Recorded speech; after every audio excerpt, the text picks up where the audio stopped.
Magandang hapon mga kagulay. Dahil sa medyo makulimlim, nagtatrabaho pa rin po tayo ngayon dito sa gitna ng ating palayan na pagtataniman natin ng mais.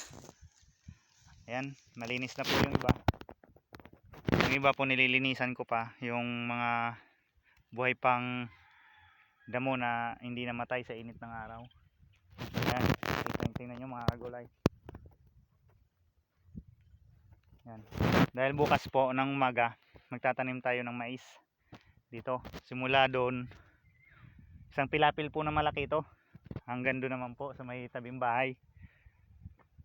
Isang pilapil na malaki. Ang tansya ko may tatanim dito 1 kilo. 1 kilong mais yung naka-reserve nating itanim.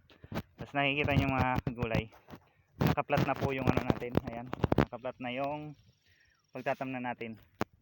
Ang pagitan po na lang mga gulay, ito dito itatanim yung isa, dito naman po yung sa kabila, nasa 60 centimeters lang mga gulay yung pagitan nila ng kanilang tudling. Dinaanan ko na po ito ng araro lahat kasi para bukas tuloy-tuloy na yung pagtatanim namin. Magtatanim ako bukas para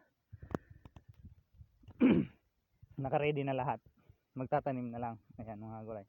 Tapos ngayon mga gulay, medyo naglilinis ako ng mga ganito, mga natira. Ayan, kasi pag hindi ko to natanggal, nakikita nyo naman yung ugat nya, ang dami.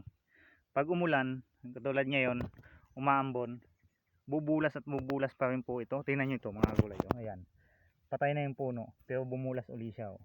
Ayan, oh.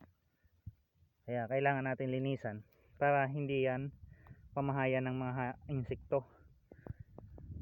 Mabilis po kasing kumalat yung insekto sa mais na tinanim. Pag nabuhay na sila,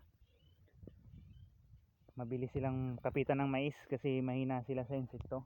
Kaya kailangan natin maging malinis yung ating tatamnan.